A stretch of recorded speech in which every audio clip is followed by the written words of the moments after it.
ఓం నమః శివాయ. ఓం నమో నారాయణాయ. కర్మ నివారణ నరదృష్టి నివారణ కాళభైరవాయ నమో నమః. ఓం కాళకాళాయ విద్మహే కాళాతీతాయ ధీమహి తన్నో నరదృష్టి నివారణ కాళభైరవ ప్రచోదయాతు. హరి ఓం. మా ఛానల్కి స్వాగతం.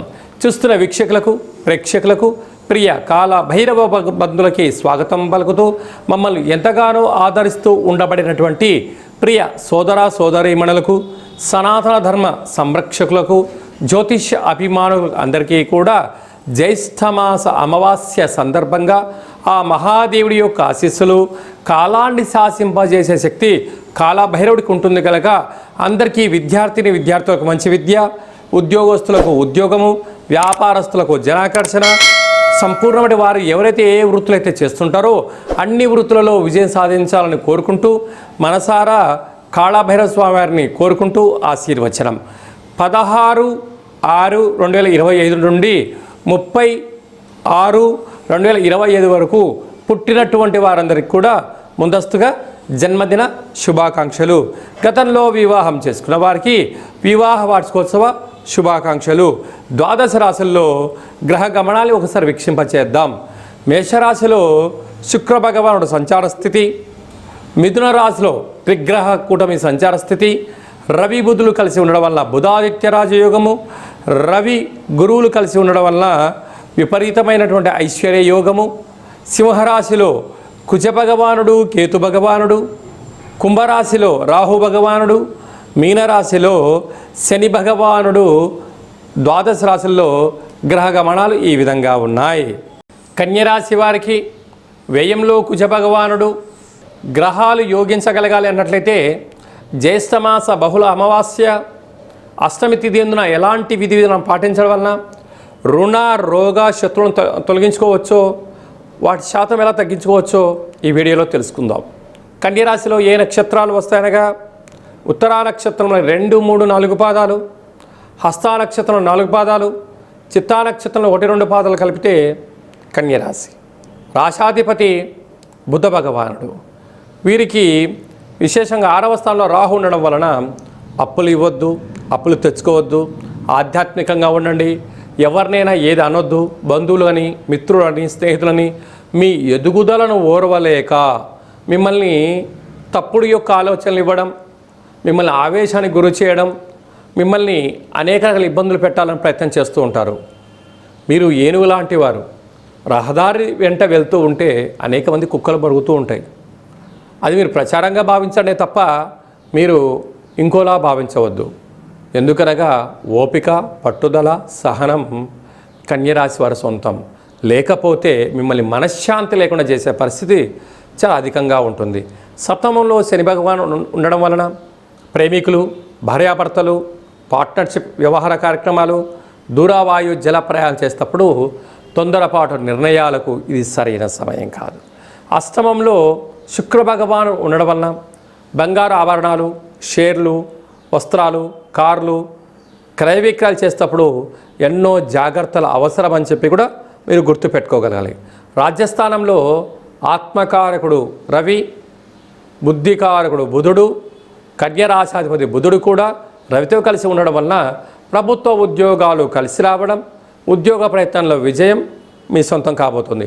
అక్కడే దేవగురు బృహస్పతి కూడా ఉండడం వలన భగవంతుడి యొక్క ఆశీస్సులు, ఆపై మీ పట్టుదల, కృషి, అనంతమైన సంపద, అందరి యొక్క సహాయ సహకారాల చేత స్థిరచరాస్తులు మీ సొంతం కాబోతున్నాయి.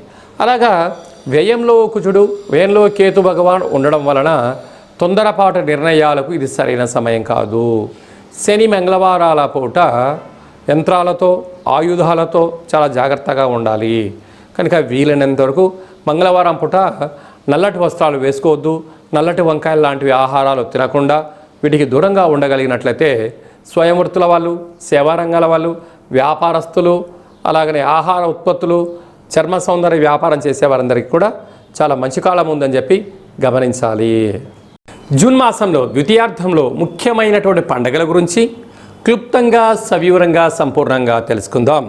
19వ తారీఖున జ్యేష్ఠమాస బహుళపక్ష అమావాస్య, అక్కడ విశేషంగా ఉత్తరాభాద్ర నక్షత్ర సందర్భంగా, మరియు 25వ తారీఖు 6/2025 జ్యేష్ఠమాస బహుళ అమావాస్య, అక్కడ బుధవారం రావడము, మృగశిర నక్షత్రము, ఆర్ద్ర నక్షత్ర సందర్భంగా మనము వీలైనంత వరకు స్వామివారి యొక్క స్మరణ ధ్యానము, ఇంట్లో ఒక కూష్మాండ దీపాన్ని లేక నారికేల దీపాన్ని లేకపోతే నింబకుస్మ దీపాన్ని ఏర్పాటు చేసుకొని గతించిన పెద్దవారిని స్మరించి వారి పేరు పైన కాకి పక్షిరాజవారికి కానీ సునకపు మహారాజు గారికి కానీ బ్రాహ్మణుడికి కానీ యథాశక్తిగా దానం చేయడం వలన సంపూర్ణంగా కాలాన్ని శాసింపజేసే శక్తి కాలభైరవుడికి ఉంటుంది కనుక మనం ఏదైతే అనుకుంటున్నామో అన్నింటా విజయం మన సొంతం అవుతుందని చెప్పి గమనించాలి.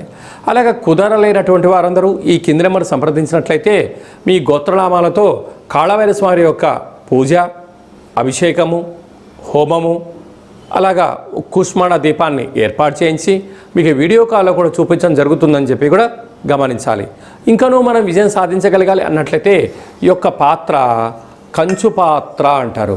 అంటే ఈ పాత్రలో విశేషమైనటువంటి యంత్రాలను అచ్చు వేయడం జరిగింది. ఈ పాత్రను మనం ఇంట్లో పెట్టుకొని ప్రతిరోజు ఉదయం కానీ సాయం పూట కానీ ఇలా శబ్దం చేయడం వల్ల ఓంకార శబ్దం రావడం జరుగుతుంది.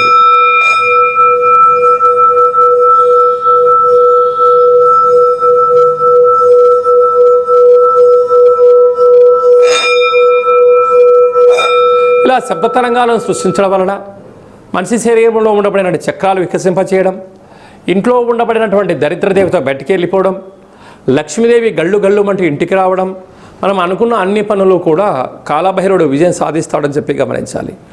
ఈ అక్షయ పాత్రతో పాటు ఒక కాలభైరవ స్వామి యొక్క పూజ, 27 రకాల వస్తువులతో దిష్టి తీయించి ఇక ఐశ్వర్యానికి ఆనందంగా స్వాగతం పలికించడానికి అన్ని ఏర్పాట్లు చేస్తారు అని చెప్పి గమనించాలి. ఆసక్తి గలవారు ఈ కింద సంప్రదించి అక్షయ పాత్రను సొంతం చేసుకోవచ్చు. అలాగనే మీ వ్యక్తిగత జాతకం తెలుసుకోవాలనుకుంటున్నారా? మీ పేరు, పుట్టినటువంటి తేదీ, నెల, సంవత్సరం, సమయం మీరు రాసి పంపించినట్లయితే మీకు 100 సంవత్సరాల జాతకాన్ని రాసి పంపించి పుట్టినప్పుడు గ్రహ గమనాలు ఎలా ఉన్నాయి, ప్రస్తుతం ఎలా ఉంటున్నాయి, భవిష్యత్తులో ఎలా ఉండబోతున్నాయో సవివరంగా సంపూర్ణంగా తెలియజేయడం జరుగుతుందని చెప్పి గమనించాలి. మన దేవాలయంలో ఎవరైతే జాతకం చెప్పించుకుంటారో వారందరి యొక్క పేరు పైనను కాలభైరవ స్వామి యొక్క అర్చన, అభిషేక, హోమ కార్యక్రమాల్లో వాళ్ళ గోత్రనామాలు కూడా చెప్పడం జరుగుతుందని చెప్పి కూడా గమనించాలి. అలాగనే వివాహమైన దంపతులు తరచుగా గొడవ పోవడం, ఎవరికి వారే యమునా తీరే అన్నట్టు పరిస్థితి ఉంటుంది. అలా కాకుండా జాతకంలో ఎలాంటి ఇబ్బందులు ఉన్నాయి, స్వల్పమైనటువంటి చేర్పులు మార్పుల వల్ల ఆ దంపతులు అన్యోన్యంగా ఉండడానికి ఆధ్యాత్మిక సలహాలు సూచనలు ఇవ్వడం కూడా జరుగుతూ ఉంటుంది. పుట్టినటువంటి చిన్నపిల్లలు ఎలాంటి ఆధ్యాత్మిక నామాలు పెట్టుకోవాలో మీకు తెలియచేయడం కూడా జరుగుతుంది. కనుక చాలామందికి డేటా బర్త్లు లేనటువంటి వారికి మీ పేరు యొక్క మొదటి అక్షరాన్ని అనుసరిస్తూ రాశిని తెలియచేస్తూ రమణ శాస్త్రం ద్వారా అనగా గవ్వల ద్వారా భూత, భవిష్యత్, వర్తమానాన్ని తెలియజేయడం జరుగుతుంది. జాతకము అనగా జీవితంలో జరగబోయేటువంటి వాటిని ముందస్తుగా తెలుసుకొని గతంలో చేసిన తప్పులు మనం ఇకపై నుంచి చేయకుండా పూర్ణిమ తిథి యందు ఏం చేయొచ్చు, అమావాస్య తిథి యందు ఏమి చేయకూడదో తెలుసుకోవడమే జాతక విశ్లేషణ. అదే కాకుండా కాలభైరవ స్వామి అనగానే కాలాన్ని శాసింపజేసే శక్తి కాలభైరవుడికి ఉంటుంది. స్మరణ, ధ్యానము, దీపము, అర్చన కార్యక్రమం వలన అన్నింటా భగవంతుడు మనల్ని ముందర ఉంటూ విజయాన్ని సాధిస్తూ జీవితంలో ఉండబడిన అష్ట కష్టాలను అన్నిటిని కూడా దూరం చేస్తూ ఐశ్వర్యానికి దగ్గర చేస్తూ మన జీవితాన్ని ఐశ్వర్యమయం చేసే శక్తి కాలభైరవ స్వామికి ఉంటుందని చెప్పి కూడా గమనిద్దాం. స్వామివారిని స్మరిద్దాం, ధ్యానిద్దాం. ఐశ్వర్యానికి, ఆనందానికి మనమే కేంద్ర బిందువులు అవుదామని చెప్పి కూడా గమనించాలి. అందరికీ శుభం, జయం, లాభం జరగాలని కోరుకుంటూ ఆశీర్వచనం. ఓం శతమానం భవతి శతాయు పురుష సతేంద్రియ ఆయుష్యేవేంద్రియే ప్రతిష్టతి ధనం ధాన్యం బహుపుత్రలాభం శత సంవత్సరం దీర్ఘమాయు సర్వే జనా సుఖినో భవంతు లోకా సమస్తా సుఖినో భవంతు సర్వం కాళభైరవ దేవతార్పణమస్తు. హరి ఓం. ఈ వీడియో మీకు నచ్చినట్టయితే లైక్ చేయండి, షేర్ చేయండి, మా ఛానల్ని సబ్స్క్రైబ్ చేసుకోండి. మేము చేస్తున్న ఆధ్యాత్మిక వీడియోలు అందరికన్నా ముందుగా మీరు తెలుసుకోవాలి, చూడాలి అన్నట్లయితే గంట సింబల్ ప్రెస్ చేయండి, పైన ఆల్ అనే బటన్ కూడా ప్రెస్ చేయండి. ఈ భక్తి సమాచారాన్ని భగవద్బంధువులకు, మిత్రులకు, స్నేహితులకు చేరవేయండి. కాళభైరవ స్వామి ఆశీస్సులు పొందండి.